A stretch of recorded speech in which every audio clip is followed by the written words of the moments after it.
Donc ce soir, dans la deuxième partie de notre shiur, nous allons étudier quelques versets du livre de Ruth, puisque la semaine prochaine, ce sera Shavuot. Et vous partagez une lecture d'un commentaire du Gaon de Vilna, puisqu'on a commencé la première partie de notre cours dans l'éducation sur le Yetzer HaTov et le Yetzer Hara, de parler d'un Yetzer Hara très très spécial, très original. Comme vous le savez, donc Naomi quitte Eretz Israël avec son mari, ses deux fils, qui épousent deux jeunes femmes de Moab, Ruth et Orpa. Et le texte de nous dire, on avait cité il y a quelques semaines, que lorsque Elimelech mourut, ainsi que Mahlon et Chilion, donc l'époux de Naomi et ses deux fils, Naomi se retrouva seule en Hussal Haaretz, à l'extérieur d'Israël, démunie de ses richesses, sans aucune famille, et avec deux belles filles qui étaient étrangères. Le texte nous dit que elle a recommandé à ces deux belles filles de partir. Elle leur a dit retournez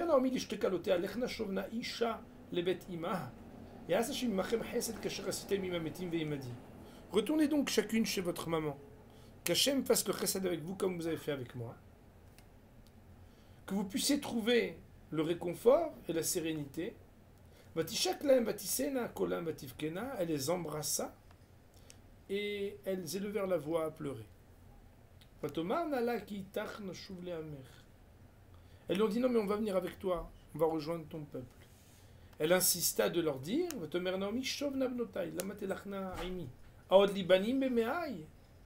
retournez donc, je n'ai pas d'enfant et je ne suis pas prête de toute façon d'enfanter, je n'ai pas d'enfant dans mes entrailles. Pour qu'il puisse être pour vous des maris.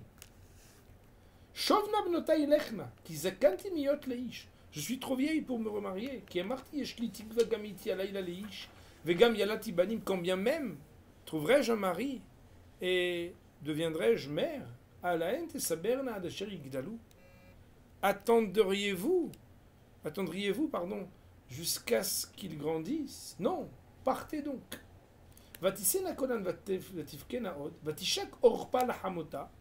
Orpa a embrassé sa belle-mère, Verut Davkaba. Et Ruth s'est collée littéralement à elle. D'ailleurs, nos Chachamim vont nous dire Orpa milachon oref. Orpa vient du mot nuque. Donner la nuque à quelqu'un, c'est lui tourner le dos et partir. Vatomer ine shaba yivimtech el ama bel elokea.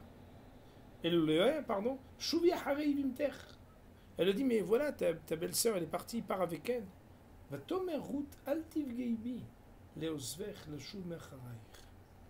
Ne me blesse pas à me demander ça. Là où tu iras, j'irai, là où tu dormiras, je dormirai. Ton peuple est mon peuple. Elokai, Elokai. Ton Dieu sera mon Dieu. Là où tu mourras, je mourrai, et là-bas je serai enterré. Qu'Hachem fasse ainsi et qu'il ajoute pour moi il n'y aura que la mort qui nous séparera. Et c'est là où je voulais venir à notre commentaire. Lorsqu'elle vit, qui?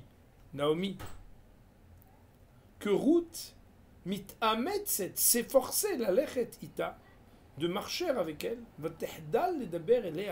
alors elle a arrêté de lui parler. Autrement dit, elle l'a laissé continuer.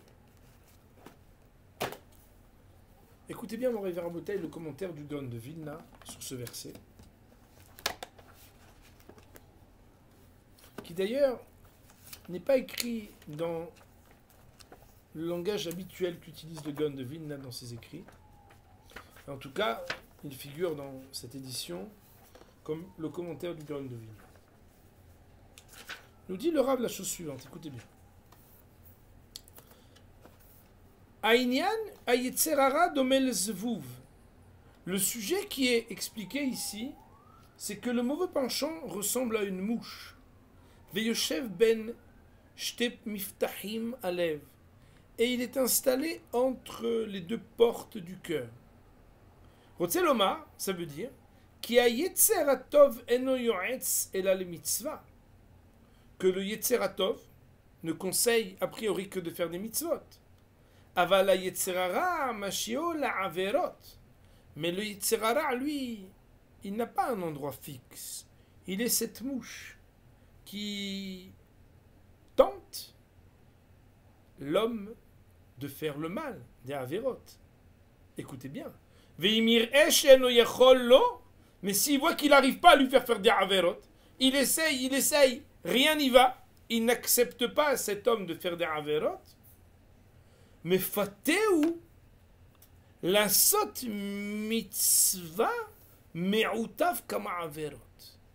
Il va le charmer pour qu'il fasse une mitzvah qui soit bien enrobée, bien entourée de plusieurs averot. Autrement dit, Moraï Verabotai, il y a la mission du Yetzeratov, c'est de faire les mitzvot. La mission du Yetzerara, c'est que le top du top pour lui, c'est de tenter à faire les averot. Mais s'il voit qu'il ne réussit pas à faire la avera, il va aller de l'autre côté. Il va aller voir la porte des mitzvot. Il va faire des mitzvot qui seraient entourés de averot. Je vais d'abord vous citer ce commentaire avant que de parler. Pour l'instant, je n'ai rien commenté, je n'ai rien expliqué. D'ailleurs, il est tellement extraordinaire ce commentaire que le cours pourrait être juste sa traduction. J'y ajouterai quand même quelque chose, mais pour moi, ça suffisait déjà d'étudier avec vous et de partager cette lecture. Il dit le Rav, c'est de cette manière que le Yetzirara, tous les jours, essaye de changer de visage devant l'homme. C'est quoi? Mitgaber shiase averot ou mithadesh. C'est quoi mithadesh? C'est que là où tu sais qu'il va te faire des averot, tu vas arrêter de tomber. Tu travailles, tu t'investis, tu t'efforces et c'est fini. Mais quand il vient pour te faire une mitzvah, eh bien là, quand on est en train de faire une mitzvah, on est en train de faire une mitzvah, ça y est, c'est génial. Il dit le Rav, pas du tout. Il y a parfois des mitzvot que l'on fait et qui nous sont dictés par la tentation du Yetzirara. Incroyable! Moi, la première fois que j'ai étudié ce texte, je me suis dit, mais alors quoi? Si ça s'arrête là, c'est très grave ce commentaire. Mais ne vous inquiétez pas. Le Gaon de Vilna nous dit Ve'arotse livhon, et baleyado a mitzvah, imu mi Yetzirara olo. Mais si l'homme voulait savoir, au moment où il fait la mitzvah, est-ce que c'est le Yetzirara ou c'est le Yetziratov qui le lui dicte? Yavhin, il a qu'à bien vérifier. Be'et asiyat mitzvah, au moment où il applique cette mitzvah. Imevarav na'im venadim, be'et a'i ou bezrizut la'asot mitzvah.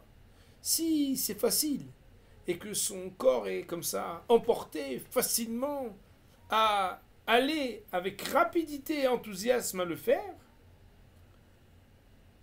mistama me'atzat yetzirara.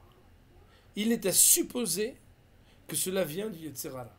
Attention, Moraï Verbotaï, il faut rester jusqu'au bout de ce shiur parce que je vais devoir émettre des réserves et expliquer certaines choses sur ce sujet.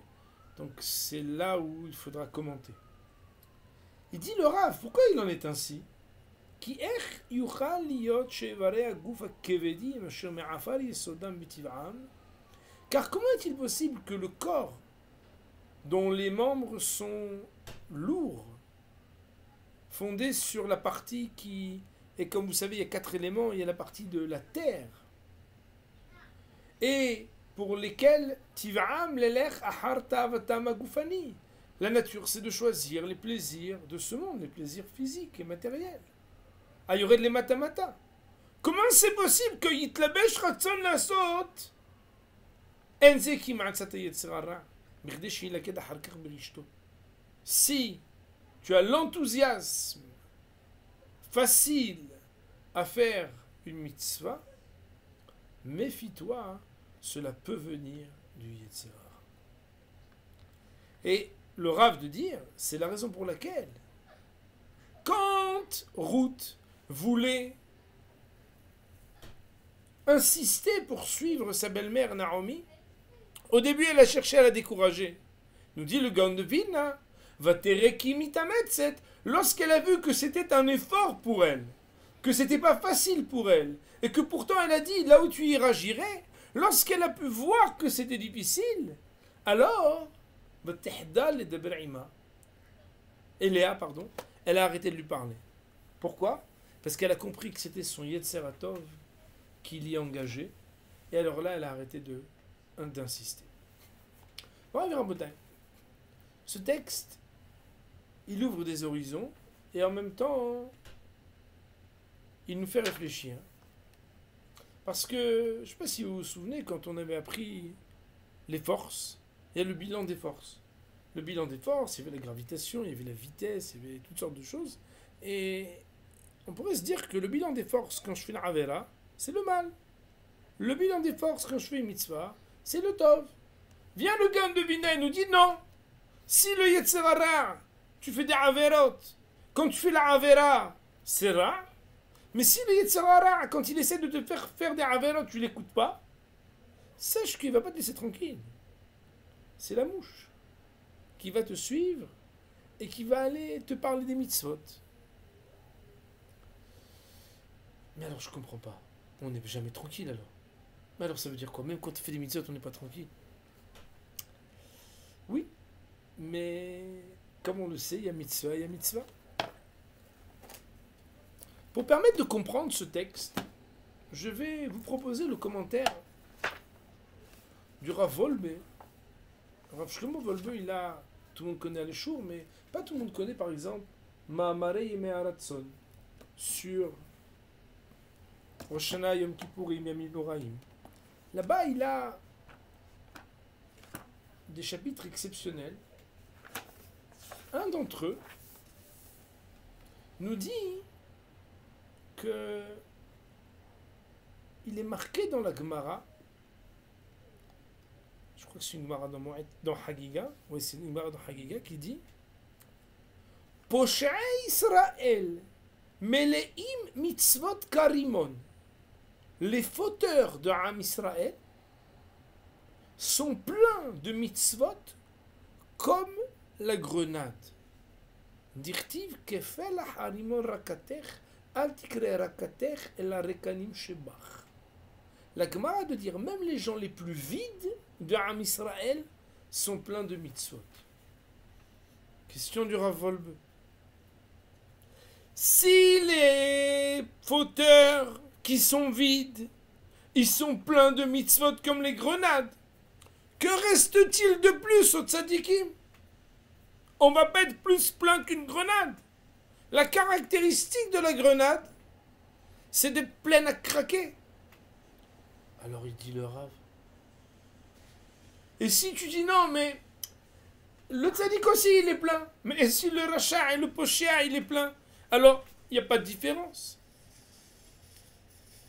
La réponse à cette question, c'est que les grenades, elles n'ont pas toutes les mêmes grains.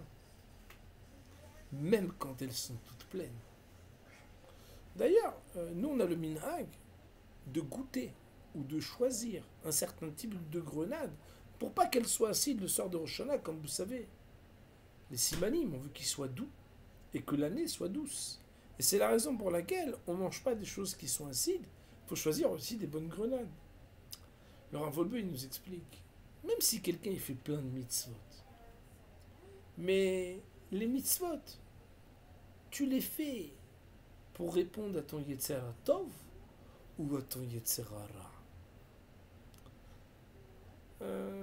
Je me rappelle avoir assisté, puisque je faisais partie des Avrechim, du Kollel de Aleph, à Neuilly.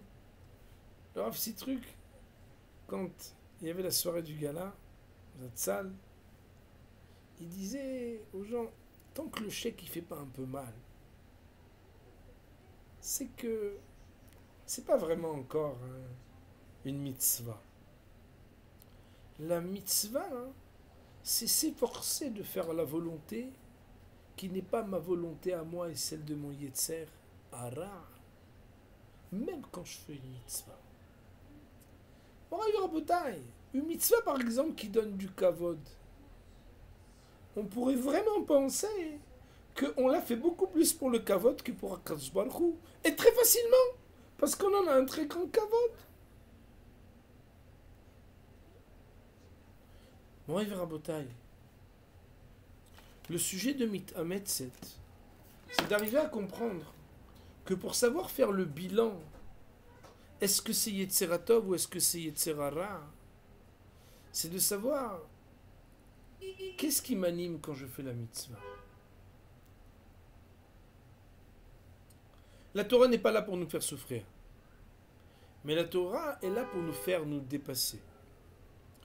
Nous dépasser, ça veut dire quoi? Ça veut dire tout simplement que quand c'est l'ishma, c'est-à-dire le Shem Hashem, tu es obligé de renoncer à quelque chose de ce qui s'appelle l'ishmi, le Shem Atzmecha. Quand quelqu'un vit dans la Avera, il a choisi de faire le contraire de la volonté d'Hachem. Quand quelqu'un fait la mitzvah, il n'est pas encore dit qu'il est en train d'accomplir la volonté d'Hachem au nom du Yetzeratov, c'est-à-dire pour faire sa volonté à lui. Il est encore possible que cette personne soit en train de faire sa volonté à lui, mais avec un tampon qui s'appelle le tampon de la mitzvah.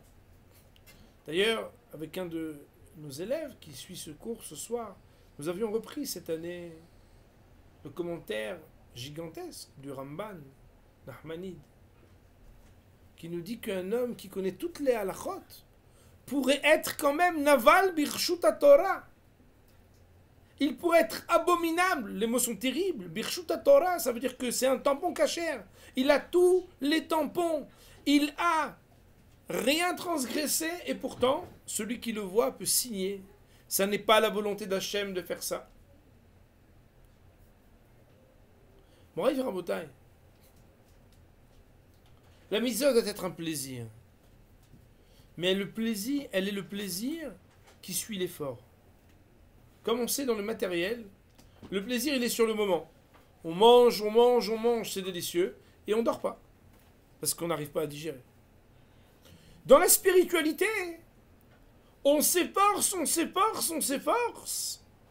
et après on savoure pour toute la vie. D'ailleurs, nos maîtres prennent un exemple qui est très parlant. Lorsque quelqu'un qui n'est pas habillé correctement attire le regard. Le regard qu'un homme pourrait poser sur une personne qui n'a pas le droit de regarder, cette image-là, sur le moment, lui fait croire qu'elle lui procure un plaisir. Mais nos chachamim nous disent, pour l'éternité, il a l'impression de se dire, mais je suis un nul. Alors qu'une personne, nous disent nos chachamim, qui ferme les yeux un instant. Sur l'instant, c'est difficile, quelqu'un est en train de passer, il y a quelque chose qui attire le regard, il ferme les yeux un instant. Et pour l'éternité, il va se dire, j'ai fait cet effort et je suis fier, ad vitam aeternam, pour l'éternité, d'avoir su faire quelque chose de nitzri de mon existence. C'est très impressionnant que le monde entier est très au courant que sans effort, on ne fait rien de grand. Dans le sport, dans la musique, dans les études, dans n'importe quoi, il faut être capable de faire une place à autre chose que soi. Apprendre des centaines de pages, écrire, se fatiguer, répondre à des examinateurs, pouvoir se déplacer pour le travail, pour le business, échanger, investir.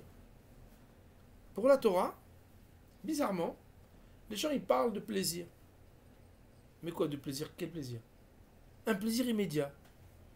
Ils viennent à un cours de Gemara, ils veulent la première fois comprendre. La fille, elle veut que la tsniout, ça soit aussi facile à vivre que s'habiller comme on veut.